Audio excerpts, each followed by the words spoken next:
All right, so our last session, we have Coach Mo from Kennesaw Mountain. He's the defensive coordinator, Muhammad Abdellatif. Take it away, Coach. All right, Coach. So I'll be pretty quick. I know we're a little bit behind on time, so I won't take too long. I got to get up so I can get my morning workout in. But yeah, Kennesaw Mountain High School defense. Just going to talk about some of the things that we've done.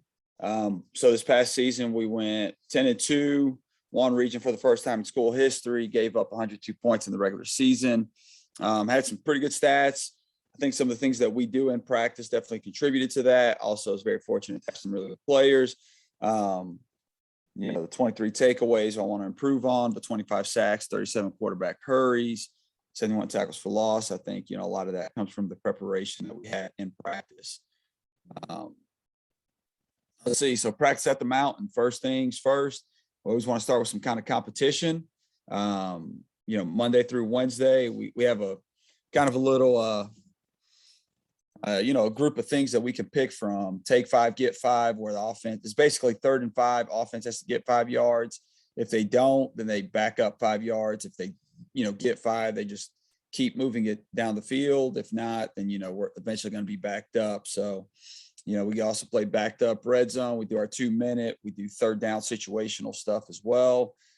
Just any kind of competition that we can get the kids really start off practice and also get some best on best periods. Weekly practice, we are not a 2 platoons team. So we kind of, we have a varsity JV split. Monday, we go 40 minutes varsity, offense and defense JVs on the other side. Always trying to focus on the tackle, turnover, pursuit circuit, something of that nature. Heavy individual and group. I'm not a big team guy on Monday for defense. I know our offense does team on Mondays. For me, it's about, getting everybody in position. I mean, we do team reviews. We watch film. We may get some formation alignment recognition periods. But I don't really get into a whole lot of team just because I really want every kid to know what they're doing and not get lost in the whole scheme of things when I want to see each part go at it. Tuesday, we get a little more time. Still working tackle and turnover. Still going to do that. And then a little less indie, more group and team on the Tuesdays. Wednesdays, we'll have a 15-minute indie. Kind of Coach Carmine gives me the choice to kind of do whatever I want with it. So, I feel like we need more perimeter on that Wednesday. We'll do perimeter session, fronts 5, front 7, may do inside, they may do a blitz period, or we just make work an extra indie period if we need to be. And then I also get 2 team periods. One's going to be 15 minutes and one's going to be 10.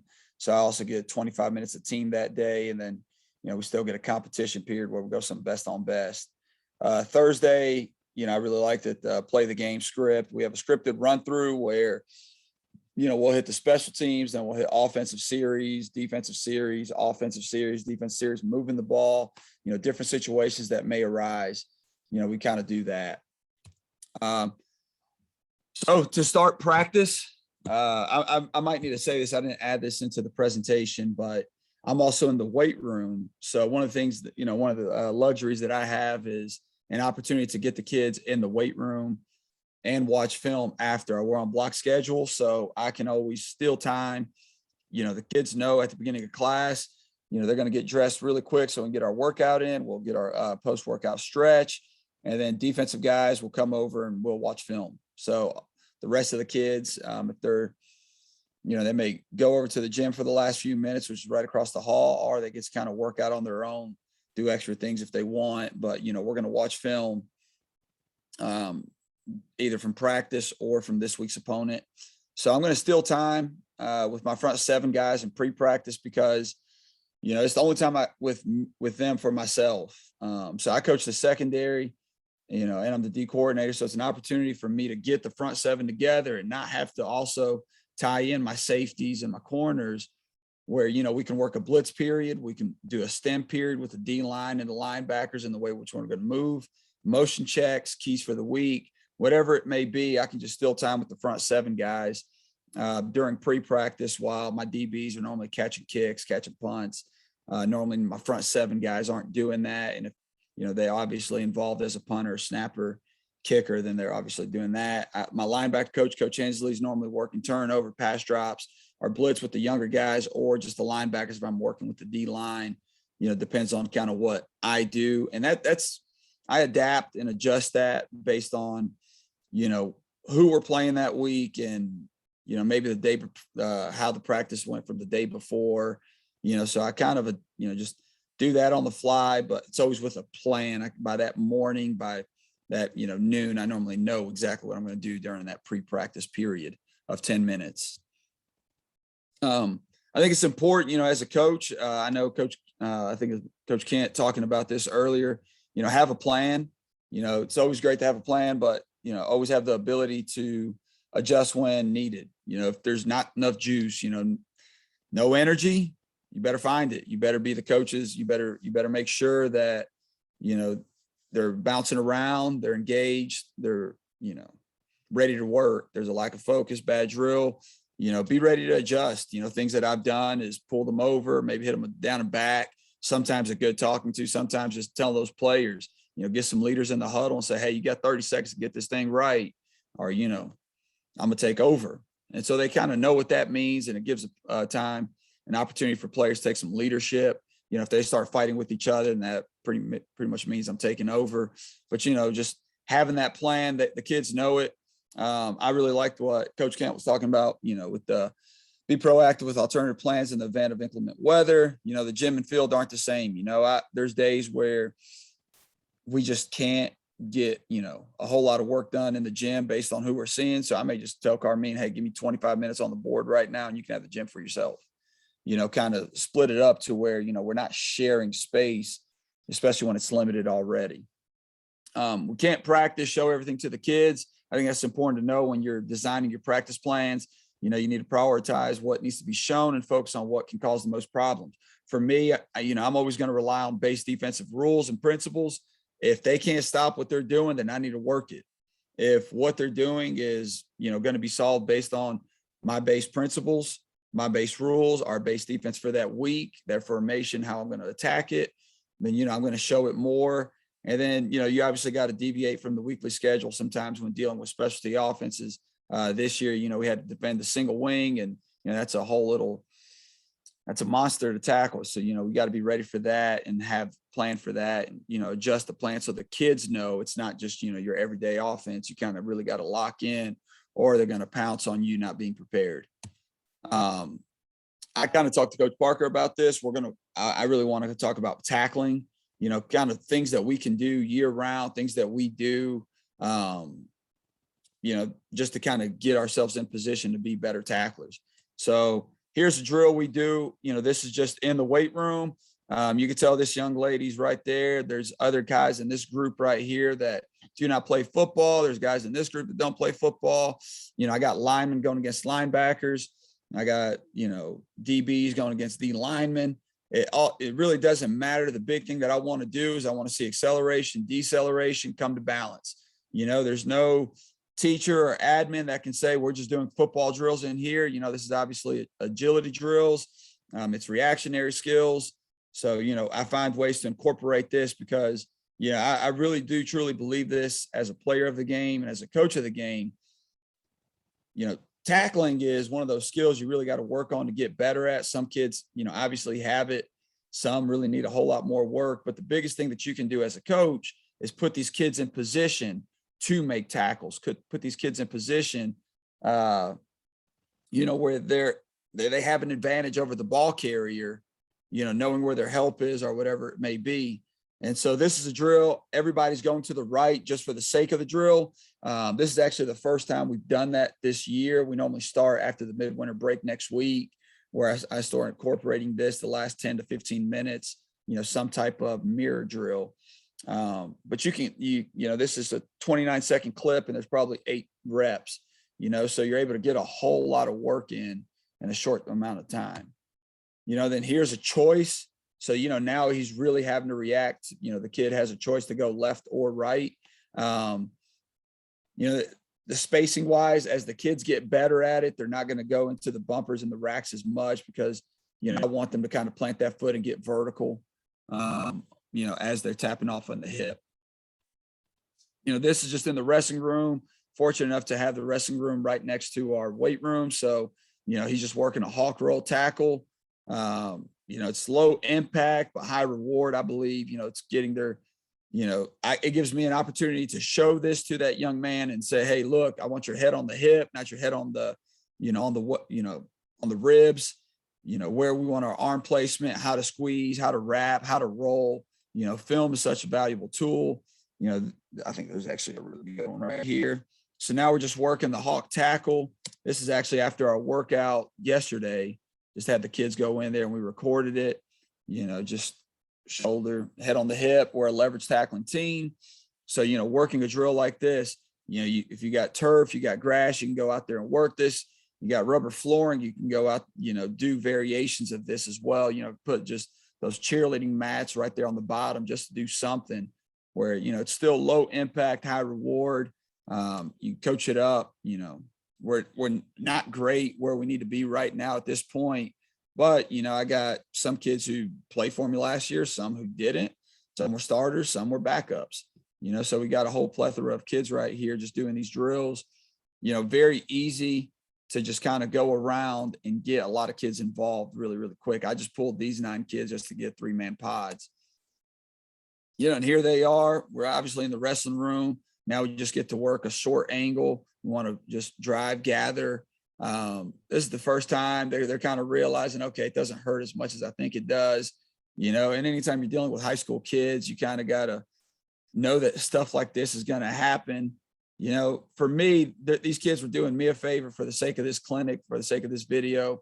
So, I'm going to let them have a little bit of fun with it. I'm not going to have them be super serious. They know when the lights come on and, we're at practice or whatever it is, they're going to work. And you could tell these kids, they just got done working out, looking at this young man's shirt. He's got 2 different levels of gray, he put in that work. So, like I said, I just kind of had them do this. And these are drills where, I may just take the linebackers and, on a Tuesday, be like, all right, y'all come with me 5 minutes. And then because, we have a third block weight training with the primary football class. So, they have D lunch. A lot of our kids bring their own lunch, and we got a microwave in one of the offices in the weight room where we store the protein.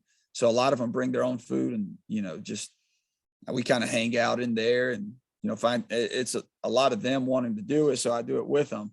And so they kind of just, have no problem of, not having a lot of time to dress out at the end before lunch. Here's some things I did with the freshmen on the field. These are things that we do on the field as well when we're all together in pads. Here's a one-on-one leverage tackle, leverage tackling drill right here. So all we're doing is here's your defender, here's your ball carrier. They're just going to work to the cone, but he's really keying the outside hip. And the ball carrier has a decision. He can either cut it up where we know we have help, or if he bubbles it to where we can cut him off. I think I missed one. Did I miss one? Okay. Didn't have it in there, I guess. All right. And then here's the same. It's the same type of drill. It's an inside out drill instead of outside in. So now we know where the inside, I got one guy out of bounds, one guy in, the defender's staying behind the football. And if he decides to cut it back, then we're going to go ahead and, cut him off, try to get our head back on the outside or keep our head up back, stay, or maintain leverage on that hip. Or if he continues to bounce it, we know we got help because we're inside the ball. Here's another drill, the outside. This is a really good job by that man trying to working to cut them off right there. Like I said, these are just freshmen, really easy drills that you can put into place. I put this drill in with these kids. Some of them did it this fall, obviously, but it's been a few months. And if you ever coach freshmen, there's not a whole lot of retention. So you kind of really got to keep working with that. And then, we're able to do this in about 2 minutes and get a ton of reps really, really, really fast. Here's another drill inside.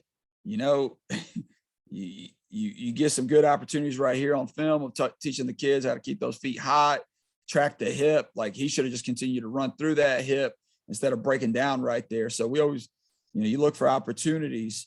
That's probably me back there trying to tell them, hey, just go tag off on that hip right there. You're in great position. Don't give them an opportunity to do anything else. Here's another outside drill. He had a tough day. I don't know why I got him in there twice.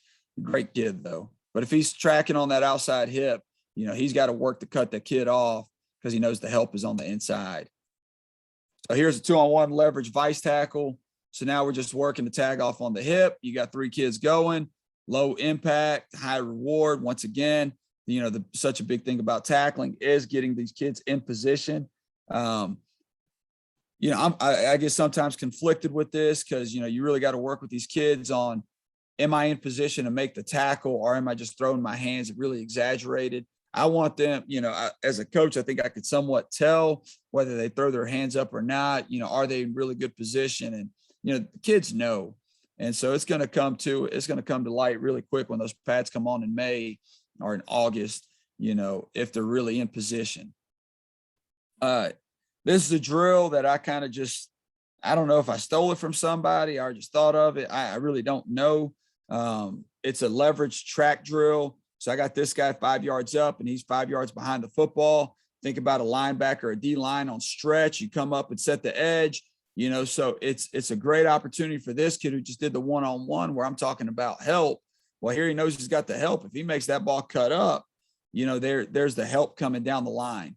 So it's a great drill for my D line too, because instead of chasing vertical, when that guy cuts up, they're already beat because, they're just not fast enough. You take a D line compared to a lot of running backs with some of these bigger kids. So I call it leverage track. So, we got guys 5 yards behind and, the football, and then we got guys 10 yards out in front, and they're going to come set the edge and hopefully turn that thing in. If he continues to bounce it, we want to make him dance to where if he still cuts it up, we're still right there to make the tackle. Here's another few reps at it. So you could tell right there when this guy patters his feet, he's done. And that's kind of what we want to see right there. So we want to make that running back patter his feet. This is a really, really good rep at it. We want to tag off. I'd like to be more square, but it is what it is. Somebody got a question? Okay. But yeah, I just call this leverage track, really easy setup. And 3 groups, and you can get a lot of reps. And here's another good thing. If I ever show this to film with the freshmen, I can show them how we started off 6-6-5 because I had 17 kids, and here they are, and it just kind of disappears. They forget where their right is and how to rotate. But it's a low impact drill, high reward. You can do this year round. You don't need a whole lot of space. We're taking about 12 yards from the sideline, 10-yard box. Here's big space. This is honestly one of my favorite drills to do once we get the pads on, because there's no shying away from it. You really got to understand leverage. You got to come to balance. You got to accelerate, decelerate. And the way we normally have this set up is I got linebackers and DBs split up between these 2 lines, and then I take every JV running back, and they are trying to fight for a varsity spot. And so this year, if we do go 2 platoon, this will be priority offense running backs and receivers, more so our slot receivers, guys who are going to be catching more over the ball passes, and any outside receivers. Sometimes they'll get in here too, but we may condense it a little bit, but we're trying to get really, really, really good competition. That kid right there probably never carried the ball for us, or he hasn't yet. I mean, you never know with freshmen, they could turn into something. But, we really want to close the space. You can talk to him about his angles right here. See how he takes a bad angle on the ball. He needs to keep his shoulder square, run more of a J, keep that ball leveraged. This is a drill where, I've kind of adapted a board drill with a box drill that I know I've seen a lot of colleges do. One of the big teams in our region the past 2 years is Alatoona. If you want to win region, you're going to have to beat Alatoona, dang good football team. A lot of respect for what they do, and they play in the eye, and you're going to have to set the edge. You're going to have to go bloody the nose of that fullback. You're going to have to go bloody the nose of that tight end, and this is the box drill. So basically what's going on is you got a board drill right here between these 2 guys. This guy, they're both of these guys, the linebackers or DBs, they're going to see this fullback. If he steps this way, then he should be shuffling and tracking the football and now getting the eyes of the ball carrier. And once he steps this way, we're going to come set the edge, and then we're tracking the football. He should stay behind it because, as you know, the biggest plays in football is when the ball cuts back across your face. So we want to eliminate those kinds of plays. And, this is a drill. I mean, we've really kind of hung our hat on past couple of years when we've adapted it. It was coming off a Sprayberry loss. We thought we were a better team than we were. We found ourselves being 0-4 with some close losses and then a blowout. And we just kind of said, hey, we got to stop the run. We got to be more physical. And we had a bye week and we put in box drill. And they got to be where our kids want to do box drill every Monday to set the tone for the week. And I mean, it gets spirited. Now, to preserve our bodies, the board drill has got to be the board drill, but we always give this guy a bag, just to kind of, save their shoulders, save their bodies a little bit. Still extremely physical, still trying to run through his soul. But at the same time, it's not his body taking the impact. He's holding a bag pretty secure right there on his chest. And, now we get that contact from the shoulder to the bag, really, really going to go. And I mean, there's some clips. If anybody ever wants to talk ball, I can show you where we just have our outside linebackers or safeties coming down. And, when they really come set the edge, they're acting like they're running through somebody's soul. It's not coming to balance right there. They are running through that joker and going to make a play. Here's another angle of it. Goes and sets the edge. There's the backside track. And here's the board drill. This is a really good rep of it. Boom, set the edge. And now there we are. Here's some turnover stuff that we work. This is just a mirror the hands drill, really fast. You can see these kids getting in there really quick. Remember, these are freshmen. Basically what they're doing is they're just going to take their 2 steps. I'm not going to tell the kids take 2 steps and just throw their hands up. What they're going to do is they're going to come and, as the year goes, we want to work on our blitzing skills. So if the quarterback still has the ball, we're trying to get as close to him as we can. All right. So this is more so not when we're engaged with the D lineman as it is. So we'll work a drill, an offensive lineman or a running back engaged in protection. This is more, you're coming kind of great blitz design by whatever dumb butt DC we got, that week. But, so whatever blitz we may have that can get some of these guys open in the gap, coming free off the edge based on design, they're coming free, but the quarterback's throwing it quick. So now we don't want to just continue to rush and just run right by him. We see that hand coming off the football, and then we want to mirror his hands. Wherever his hands go, that's where our hands should go. We don't want to just put our hands up and the ball go 3 yards outside our arm. So, we want to go ahead and we want to be intentional about the deflection. We want to be intentional about, how do we go ahead and make plays on the football. And I should have put it on the first slide. I didn't. So I know our batted balls was pretty high. We had a lot of guys, we definitely saw this drill come into place. And really, it was in some big moments where, man, we faced some really good offenses, some really good offensive coordinators. I see a lot of dynamic players. And, man, if it wasn't for some of those tip passes, man, that kid might have been breaking his stride. That they found the hot. They made a good read. Could have had some space right there, but luckily, we got our hand on the football. So it may not be a turnover, but man, this is such a big stat, hitting yardage in the ball game when you can deflect the pass and prevent them from gaining yardage and, getting behind the sticks. So we work batted ball, mirror the hands, and then this is just a bad ball drill. You can tell these are just ducks. They're wobbling everywhere. I'm just kind of like, just making them react to whichever way the football goes. So however I can get it out, we're just trying to get them to attack the football. It's not going to be a pretty pass. That's just like a punch. The ball's been deflected. Go get it. It's a bad ball drill. I started doing this, some variation of it back in about 2007 or 2008 in college. We used to work this in our preseason camp during one of our circuits, where, coach would just throw all kinds of knuckleballs or whatever it is. And it's just kind of stuck with me because so many times in a game, you just see these balls come out of nowhere. I mean, in the Super Bowl the other night, P. Ryan almost made one of the biggest plays in Super Bowl history. If he would have caught that, if it was it was a really tough catch, obviously, but, just catching these wild passes, and I know I'm breezing through this, guys. It's late. I know we've kind of got behind some time, but, I'll share this with anybody if they want it. And then, here's another turnover. So we work a strip right here. That kid right there forgot to fumble the ball after I told him this is a defensive drill. That's the kind of effort I want to see, though. I mean, that's probably more important than the actual drill itself. You take this kid who's a freshman, you kind of get in their heads right now. This is how you make up for a mistake, and I'm not a big believer in, just running for punishment, but sometimes the kids need to see that to set the tone for it, to know, hey, there's a way to act and there's a way not to act. Once again, these are freshmen. We've got a lot of linemen in here, D linemen, linebackers, guys who don't really get used to holding the football, don't really know how to hold it. So, make this drill really effective. That's a good rep. That kid plays receiver, so he's gonna have the ball tucked. And then, we want to just go ahead, wrap with the left and strip, and then a scoop and score. Here's a low ball punch. One of the things, I back these guys up a little bit. They're freshmen, they're going to do some dumb stuff, but this is a great drill for you to work on. I think especially, just you talk about ball security. So I've been fortunate enough to coach on the offensive side as well.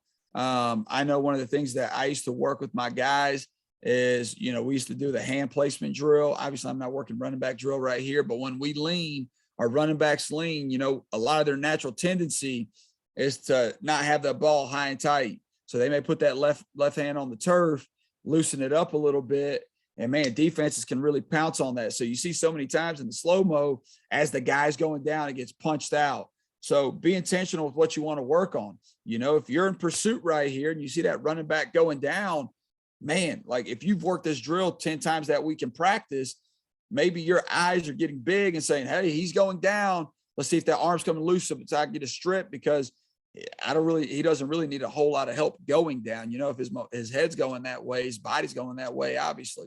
So now it's an easy tackle. Let's go see if we can punch it out and create a turnover right here. So, and I know there's a couple clips where we've had fumbles happening because of this, from guys coming in, punching it late. One was actually in our playoff game this year versus Lanier in the first round. Good little ball game in the first half, kind of fortunate enough to pull away in the third quarter. One of the big plays in that game was a turnover. We flushed the quarterback out. He started to go down. Our linebacker, did the one-man tackle strip and punched that thing out. We recover. We go down to score, go up 2 scores. And then from there, we kind of put it out of reach. But it was a huge play in the ball game. And, it goes back to just working these drills to where, what are you anticipating? You see the ball carrier going down. Are you getting ready to punch? So Niall does a good job right there. Kid right here, the ball carrier, he kind of gets his body horizontal. There's a freshman safety, there's the punch, and then you also get to work the scoop and score. I know I was really quick. I breezed through that. I can kind of go through practice schedules as well if you need me to. That's my email right there, my cell phone number, my Twitter, anything you can do. And if there's anybody interested in a contact camp, we're having one at Kennesaw Mountain on June 29th and 30th. It's $20 a player, lunch and drink both days. I believe last year we had Culver's. Every kid got really good cheeseburger, fries, and I think a shake as well. One of their, I can't remember what it's called, concrete maybe. That's about a $10 meal in itself. So, great work, 4 hours of work, and we can get that done. Michael, you want me to go into practice schedules as well? Yeah, you can if you want. Yeah. So this is early on in the year, and I'll just kind of I'll breeze through this really quick to where you can see, kind of this is week 1 right here. So this is on a Monday. We want to start off, we don't have a whole lot of film at this point. We want to start off the week with a best on best red zone. So that was our emphasis that day. And then, we're going to work this is our Wednesday. Okay. So Monday right here. That's right. We've been beating up on each other. So we did a best on best, take 5, get 5. We added that late. Coach Carmine actually had that as a special teams period. He said, you know what, let's just start practice with some juice. Best on best, take 5, get 5, right before the water break after we flexed. So we did group stretch, went straight into competition. And then we worked our pursuit. I made sure to do this the very first play, or the very first thing we did as a defense going into the East Paulding week. In 2020, we played East Paulding. They hit a boot on us on 4th and 7 with 12 seconds left in the game to send it into overtime. We worked it. I had 2 wide 9s, 2 wide 5s. And I said, hey, it's going to be stretch or it's going to be boot. They're going to get the ball to their power 5 running back on the perimeter, or they're booting away from it. If it's to you, leverage. If it's away from you, get the freaking quarterback. We'll take care of the dive. Our guy didn't listen. He goes, follows a power 5 running back, quarterback boots out. They score. That's what happens. So I made sure to work that the first Monday. So I kind of adjusted right there, but we worked pursuit, and then we worked some 2-man tackle sled. We're going to drive for 5. We really want to run our feet on contact. And then everybody also went back and worked 5 minutes within their group. And then we worked alignment. Like I said, we don't have a whole lot of film, so we just kind of gave a base overview, did some footwork stuff for the secondary. So this is right here: safeties, corners, linebackers, D-line. They did 3-way 2-tail, tell them what's coming and rep it for 10. Last 5, make them read it. So our 3-way 2-tail reads, that we had a lot of guys that we were going to be switching back and forth as end man on the line, or our 2 techniques, whatever, our slanting in from a D-line position. So we're able to get those guys together, get a lot of reps in that 10 to 15 minute period, because it was going to be so heavy in what we're doing game plan wise. And then we also, worked some coverage stuff and some man technique with our corners, did the same thing with the JV, nothing special, 40 minutes. And then flip it. As I said earlier, I'm not a big team guy on Monday. For me, we watched film during this secondary period right here with my safeties. There are big adjusters to a lot of formations. I try to keep our front 7 as intact as I can. Obviously, our outside linebackers got to flex a little, but our 3-2 box is almost always staying intact unless we get trips, and we got, our base trips checked, and we got our, an alternate for the week depending on kind of what the other team's strength is, and we're trying to take that away so I can make that call really easily. But I'm working a lot of their formation adjustments right here. Corners, they're pretty easy, pretty easy to adjust right there. Tuesday, we work in pursuit. Once again, I'm not getting beat on stretch boot, but that's kind of what we're working on right there. We did a best on best, take 5, get 5 period. We did one-on-one, and then we just kind of tackled in group instead of doing a circuit. Linebackers and, D-line, like I said, they're going to work that stretch boot period. We worked a lot of coverage stuff. And then, we had a 20-minute period session. Like I said, we do more group and team on that Tuesday. Kind of the same thing. JV a lot of times has to service the varsity. And so on the service blitz pickup, my linebacker coach and cornerback coach goes over and they work turnovers with the JV, our formation alignment. They kind of change it up. They may do extra tackling. And then me and the D-line coach will go over and work the service blitz pickup, and then team. We kind of try to get those guys in 2-3 reps and roll, 2-3 reps and roll. And if, we got a lot of guys who are not getting in, that we'll kind of put them on the other side of the field and try to do some stuff with them as well. Try to keep them engaged. Because, they'll be playing their JV season pretty soon. Wednesday, we did a red zone period. And then, these are my 15 minutes. So we get the run fits with the box 6, 3-man, the kind of just anything that we want in this 15-minute period. And then work the cut, we may, I do that with the JV. And then, as I said, I get the 2 15-minute periods. Thursday, I know y'all probably don't really want to see my script, but this is kind of what it looks like. So I put all our stuff in our offensive terminology. So I'm gonna take this off because I know Coach Carmine probably doesn't want me sharing it, but I put everything that I can in our offensive terminology. So I think it makes it for really efficient practices. And then I just leave notes. So let's just say our offense calls, just the I formation, pro, tight end to the right, pro right, and toss right. And now I may I'll be like, okay, so who's the outside receiver, to the tight end side? He'll say Z. I said, okay, put the Z 12 yards, or put the Z on the hash. So if the ball's on the left hash, I'll tell him put the Z on the right hash, or flex the Z out all the way out. Because, Alatoona, like I said, a big team in the region, they'll flex that guy sometimes wide to see how wide would that corner go with them. Sometimes they'll have him 5 yards off, or they'll put them kind of in that mid-range to motion them back in. So I can just put it in a note. Carmine reads it, and then he's like, okay, Z, this is what you're doing. Everybody else, it's our offense. And real quick, here's game 8. This kind of won us the region championship right here, or solidified it, put us in the driver's seat for sure. We're still going to do competition on that Monday. We do our special teams, but you can see that I switch up the Monday practice. I mean, we're going against the single wing, unbalanced wing. First 10 minutes, we're going to get the kids' attention right there. They already watched some film. We probably had a meeting with them that Sunday night as well, but it's a lot different when you get them on the field.